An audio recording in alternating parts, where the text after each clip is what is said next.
오늘부터 약 4번에 걸쳐서 세상에서 신자의 기본적인 관계 시리즈로 함께 말씀을 나누겠는데요. 다음 주는 결혼에 대해서, 혹시 교제하는 이성 친구가 있으면 다 데리고 오십시오.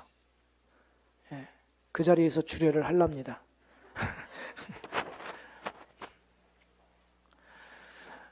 자녀들의 입장에서 가장 부모에게 스트레스를 받는 것은 잔소리라고 하죠. 이 잔소리라는 것이 범위가 제각각이어서 누구에게는 잔소리가 되지만 또 다른 누구에게는 꼭 필요한 말이 됩니다. 그러나 사람 본성이 원래 자기가 하고 싶은 것에 대한 태클은 잔소리라고 여기는 성향도 있음을 우리가 알아야 하지요. 분명히 그 부정적인 잔소리가 있지요. 고쳐야 합니다. 고쳐야 하고. 그러나 자녀들이 듣기 싫지만 성장 성숙을 위해서 꼭 해야 하는 것들이 있습니다. 예를 들어서 일터나 군대나 어떤 다른 사람들과 함께 더불어 사는 조직 안에서는 그 상급자의 일종의 잔소리가 끊임없이 있어야 됩니다. 왜 그렇지요? 자칫 잘못하다가는 한 사람의 실수나 오판이 다른 사람들에게 큰 피해를 입히고 심지어 생명의 위험까지도 가져올 수 있기 때문에 그렇습니다. 부모와 자녀 사이에도 마찬가지입니다. 우리가 함께 이 사회를 더불어서 살아가지만 보이지 아니하는 영적인 전쟁터입니다. 함께 살아가기 때문에 좋은 것이든 나쁜 것이든 서로에게 영향을 주거니 받거니 합니다. 우리말 속담에 이런 말이 있지요. 바늘 도둑이 소도둑 된다. 3살 버릇이 80까지 간다. 무엇을 암시하는 것일까요? 한 사람의 생애가 다른 사람에게 공동체에서 악영향을 줄 수 있다는 사실을 방치하지 말라라는 의미가 들어있는 것입니다. 여기에 역할할 수 있는 것이 부모의 잔소리인 것이죠. 부모의 교훈과 가르침입니다. 설득의 심리학이라고 하는 책을 쓴 로버트 치알딘이라고 하는 사람이 있습니다. 이 사람이 뭐라고 이야기했냐면 이런 얘기를 합니다. 인정된 권위자로부터의 메시지는 주어진 상황에서 어떻게 행동할 것인가를 순간적으로 결정하게 만든다. 우리 부모들의 교훈이 그렇지요. 순간적으로 결정할 때 권위자로부터 얻었던 그 교훈과 가르침이 잘못된 판단을 내리기도 하고 옳은 결정을 내리게 할 수도 있다라는 것입니다. 더욱이 우리가 신자라고 한다면 부모의 교훈을 기쁘게 받아야 합니다. 아멘입니까? 성경은 뭐라고 이야기하냐면 성령 충만은 부모 공경이다 이렇게 얘기합니다. 따라서 해보십시다. 성령 충만은 제대로 하자고요. 제대로.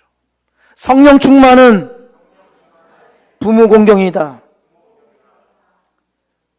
이것은 제가 만들어낸 말이 아닙니다. 오늘 본문의 이 말씀은 에베소서 5장 18절 말씀에 이어지는 말씀입니다. 이렇게 기록되어 있죠. 술 취하지 말라 이는 방탕한 것이니 오직 성령으로 충만함을 받으라. 성령 충만한 사람의 삶이 어떠한 모습으로 드러내는지 한 신뢰를 들어 말씀하시는데 그것이 부모 공경이다. 이렇게 이어지고 있습니다. 세상의 질서에 지배를 받는 사람이 아니라 하나님의 인도와 하나님의 법의 질서를 따라가는 사람들의 모습은 부모 공경으로 나타날 수밖에 없다고 성경이 증언하고 있습니다. 그 말씀을 로마서 1장을 통해서 보면 더욱 확연해집니다. 로마서 1장 28절부터 31절에 있는 말씀을 제가 읽어드립니다.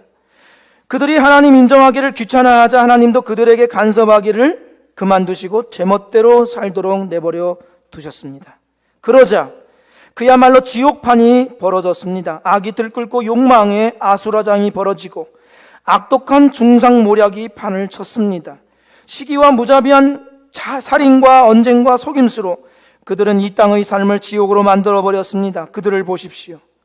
비열한 정신의 도끼에 일구이연하며 하나님을 맹렬히 욕하는 자들입니다.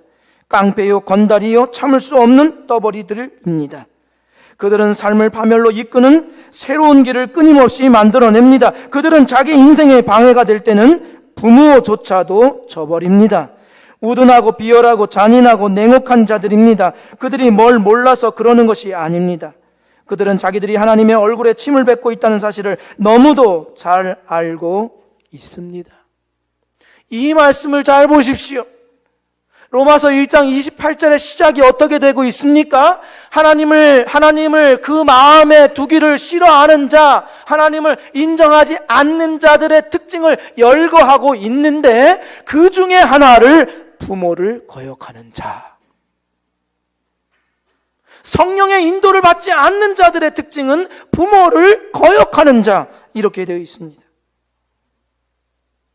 사도 바울은 디모데 후서에서 이렇게 다시 한번 말씀하고 있습니다. 마지막 날에 많은 고난이 있다는 것을 기억하십시오.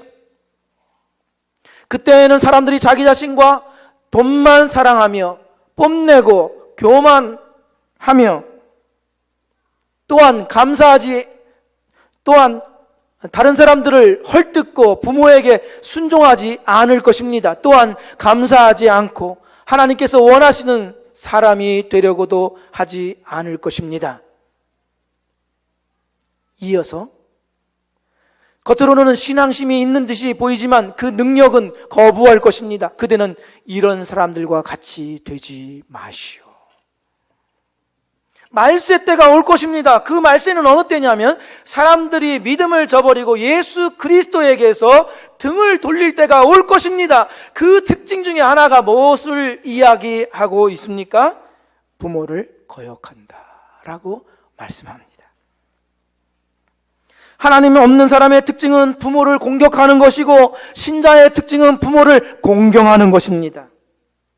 우리가 만일 성령 충만하다, 성령의 인도함을 받는 사람이라고 한다면 부모를 공경함이 마땅합니다.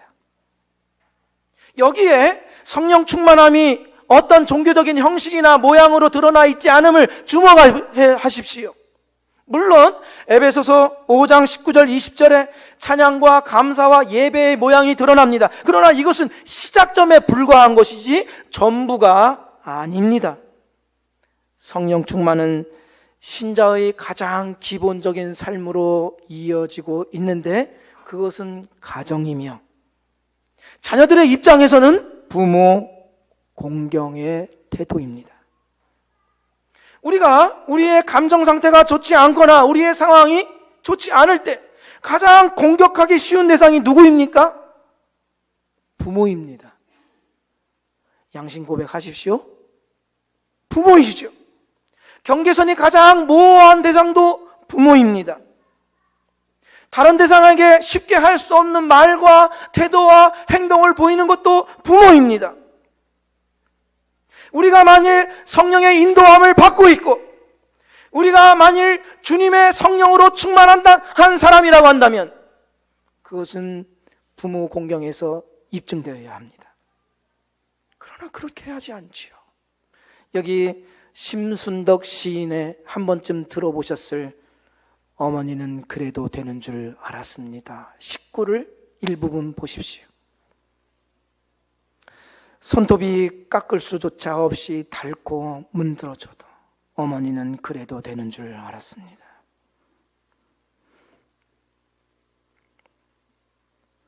아버지가 화내고 자식들이 속 썩여도 끄떡없는 어머니의 모습.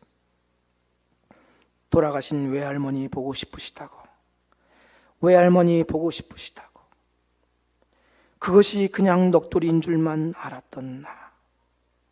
한밤중 자다 깨어 방구석에서 한없이 소리 죽여 울던 어머니를 본 후 어머니는 그러면 안 되는 것이었습니다. 어머니는 그러면 안 되는 것이었습니다. 어머니에게서 흉내낼 수 없는 사랑을 배웁니다. 우리도 부모를 그래도 되는 분으로 여겨왔습니다. 이제는 그러면 안 되는 분으로 여기는 성령 충만함이 있기를 바랍니다. 세상 사람들이 자기 사랑에 취해 있어서 부모를 공격할 때 우리는 하나님을 사랑함으로 부모를 공경하여 이 세상 사람들에게 부끄러움과 도전을 줄 수 있는 우리 모두가 되기를 다시 한번 축복드립니다. 세상 사람들도 제대로 된 사람이라고 한다면 부모 공경을 마땅하게 여깁니다. 그렇다고 한다면 특별히 신자들에게 부모 공경이 왜 그렇게 중요합니까? 여기에 이유가 있습니다. 부모 공경은 하나님이 주신 권위와 질서를 인정하고 존중하는 행위이기 때문에 그렇습니다. 1절 말씀에 이렇게 기록되어 있지요. 함께 읽겠습니다. 자녀들아, 주 안에서 너희 부모에게 순종하라. 이것이 옳으니라. 여기 옳다라는 말이 있습니다. 옳다. 이 옳다라는 말은 하나님의 성품을 말하면서 하나님이 세우신 창조 질서에 부합하다, 일치하다, 이런 뜻입니다. 우리가 부모를 공경하지 않는다고 해서, 부모 말에 순종하지 않는다고 해서 법으로 잡아가지 않습니다. 처벌하지 않습니다. 그렇지요. 그러나 부모에게 순종하는 것이 옳다라고 한 이것은 인간이 합의하에 의해서 세워놓은 법이 아니라 그 인간의 법보다도 더 뛰어난 하나님의 질서요 법이기 때문에 옳다라고 이야기하는 것입니다. 그래서 이 옳다라는 말을 영어에서는 justice라고 하지 않고 righteousness 이렇게 이야기합니다. 하나님의 성품에 맞고 하나님이 창조하신 질서에 부합하기 때문에 이렇게 표현하는 것이지요. 이것을 우리가 출애굽기 말씀을 보면 더욱 분명하게 드러납니다. 출애굽기 20장 12절 말씀에 이렇게 기록되어 있죠. 내 부모를 공경하라. 그리하면 내 하나님 여호와가 내게 준 땅에서 내 생명이 길리라. 이 말씀은요, 10계명 중에 제5계명을 말하는 것입니다. 제5계명. 10계명은 1계명부터 4계명까지를 하나님 사랑으로 요약합니다. 그리고 5계명부터 10계명까지는 이웃사랑으로 요약되지요. 그 하나님 사랑과 이웃사랑 중심에 누가 있다는 겁니까? 부모가 있다는 겁니다. 부모는 하나님을 섬기는 도리를 가르치고 사람과의 관계를 가르치는 중심입니다. 부모로 인해서 자녀는 하나님을 사랑할 수 있게 되죠. 잘못된 사교에 빠져 있는 자녀들도 어떻습니까? 잘못된 사교에 빠져 있습니다. 그러나 부모가 하나님을 공경할 때 자녀들도 하나님을 공경하는 자리에 있게 되죠.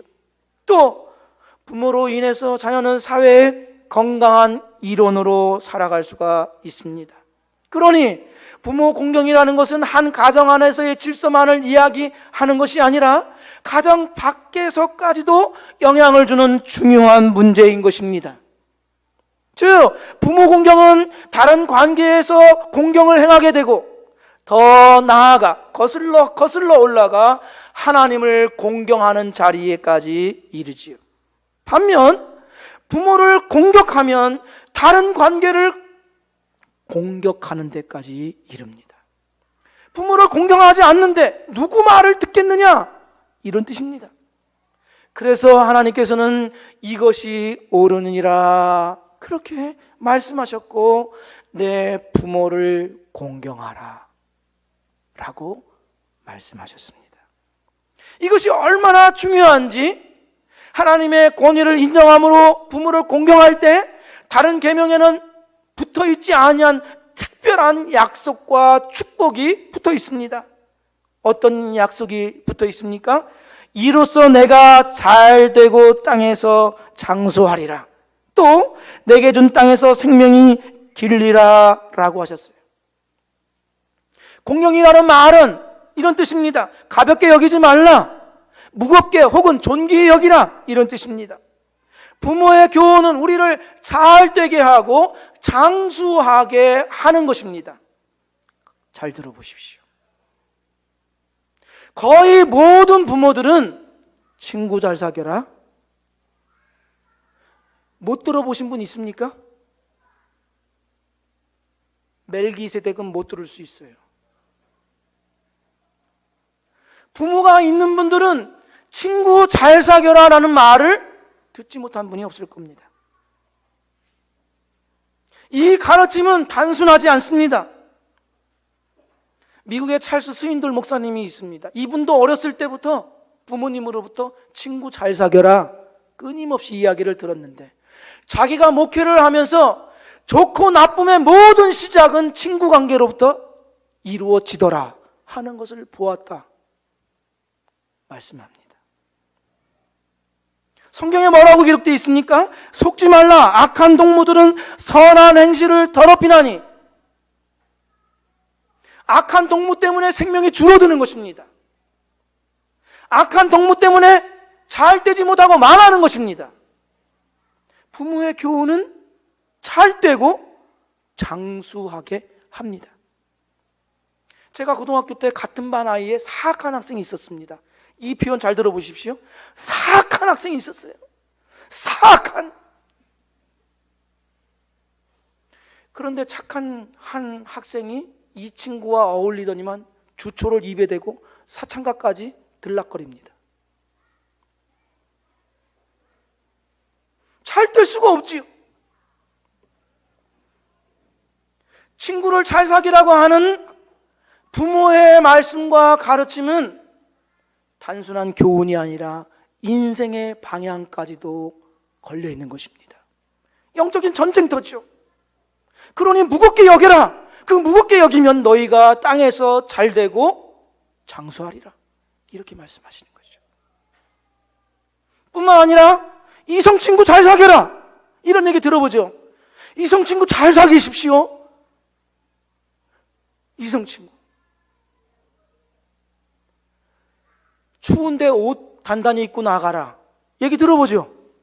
비 오는데 비 맞고 다니지 마라. 일찍 들어와라.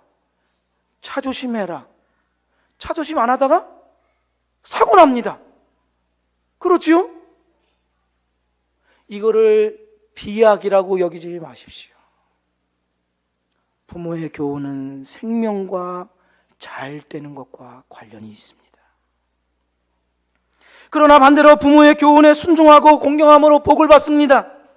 악으로 기울어지기 쉬운 우리의 경향을 막아주는 울타리가 됩니다. 지금까지 지내오면서 부모 말씀이 틀린 게 몇 개나 있었습니까?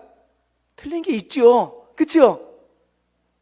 틀린 게 있습니다만 맞는 것이 절대 다수입니다. 할렐루야. 절대 다수입니다. 훨씬 더 옳고 훨씬 좋은 것임을 우리가 알지요. 단지 우리 자신이 듣기 싫어서 반항하고 부모를 공격했을 뿐이지요. 이제부터 부모를 공격하는 자리에서 내려와 부모를 공경하는 자리에 있기를 주의 이름으로 축원드립니다. 여기서부터 시작돼야 돼요. 그러면 하나님의 복이 있다 말씀합니다. 이렇듯 우리가 성령 충만한 신자라고 한다면 이 하나님의 말씀을 따름으로 사회와 국가의 질서를 세우고 하나님의 질서를 세우는 일에 참여하게 됩니다. 부모는 자식이 하나님 앞과 사람 앞에서 잘 살아갈 수 있도록, 성공적인 인생을 살아갈 수 있도록 교훈하고 가르쳐야 하죠. 이것이 없다면 부모가 아무리 자녀들에게 많은 재산을 남겨준다고 할지라도, 사회적으로 명성과 유명한 위치에 있다 할지라도 궁극적으로는 실패입니다.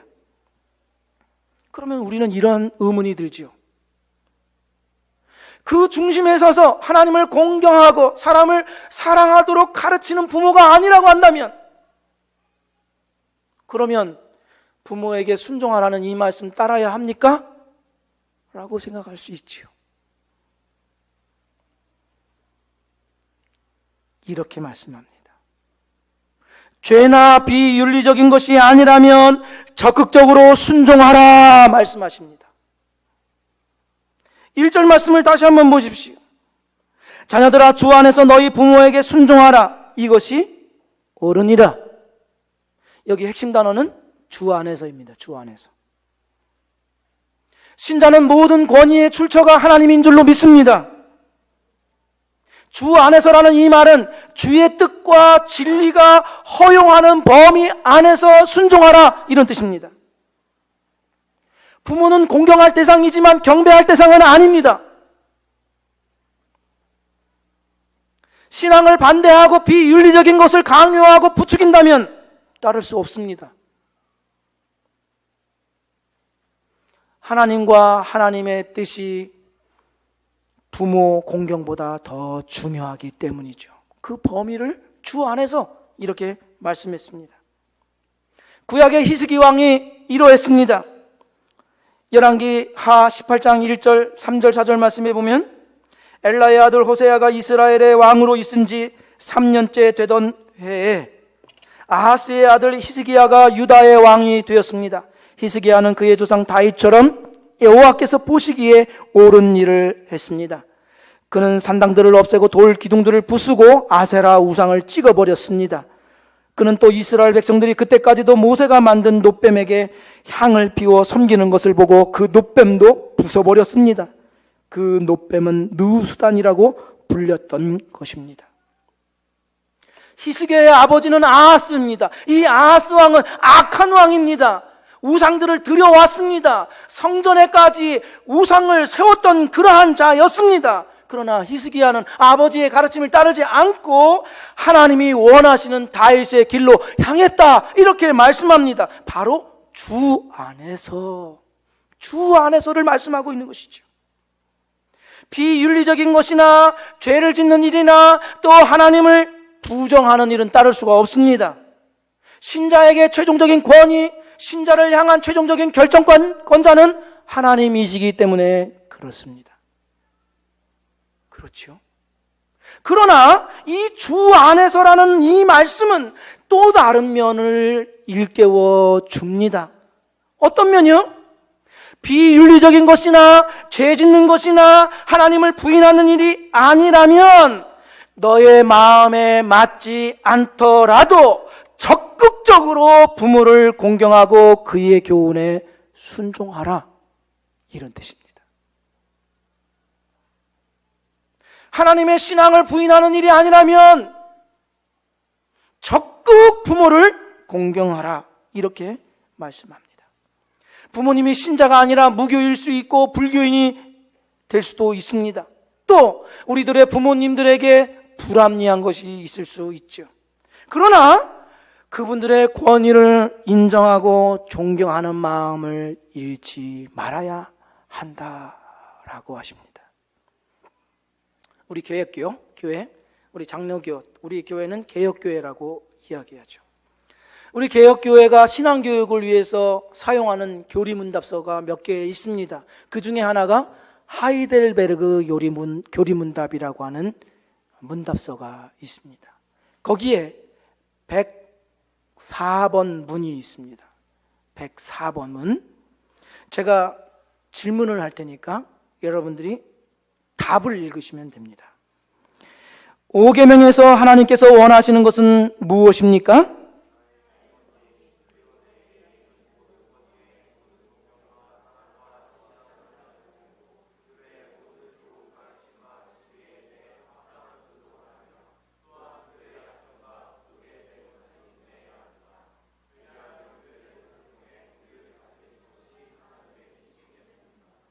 여기 뭐라고 기록되어 있습니까?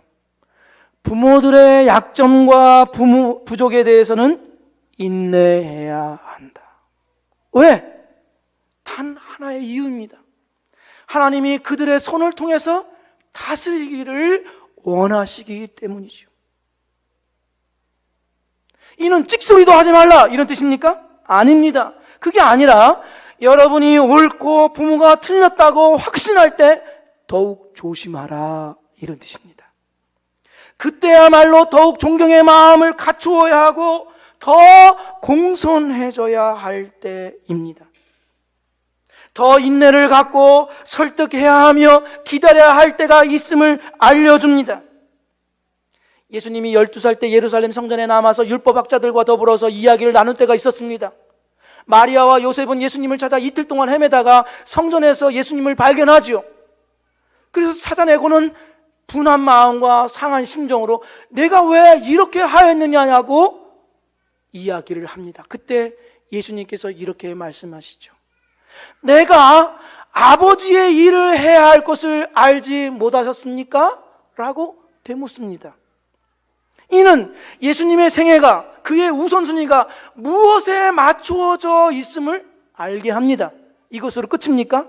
그렇지 않고 누가는 매우 의미심장하게 이렇게 결론을 맺습니다. 누가복음 2장 51절에 예수께서 함께 내려가사 나사렛에 이르러 순종하여 받으시더라. 요셉과 마리아는 예수님이 왜 그렇게 행하셨는지에 대해서 이해하지 못했습니다. 그때 예수님께서는 부모님에 대해서 나무란 것이 아니라 그것을 인정하고 인내함으로 내려가서 그들을 받들어 섬겼다, 이렇게 말씀합니다. 지금 시대는 부모의 가슴에 못 박는 일들이 너무 횡횡합니다. 거친 말로, 거친 행동으로 부모를 마음 아프게 하고 고통스럽게 하는 일들이 너무나도 많이 있습니다. 이것은 세상에서의 이야기가 아니라 성령 충만함, 성령의 인도함을 받는 우리들도 동일합니다. 저부터도 부끄럽습니다. 이러한 설교를 할 자격이 안 됩니다.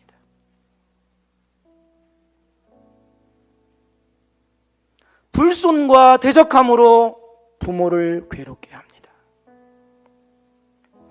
더더군다나 자신이 옳거나 신앙적인 확신이 있을 때 부모를 공경하지 않거나 그 권위를 인정하려 들지 않습니다. 잘 들으십시오. 부모가 우리가 신앙생활하는 것을 반대하지 않습니다. 그런데 어느 날 우리에게 너 오늘은 교회 가지 말고 나랑 산에 가자.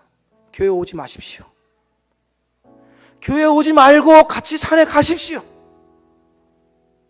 오면 죽입니다.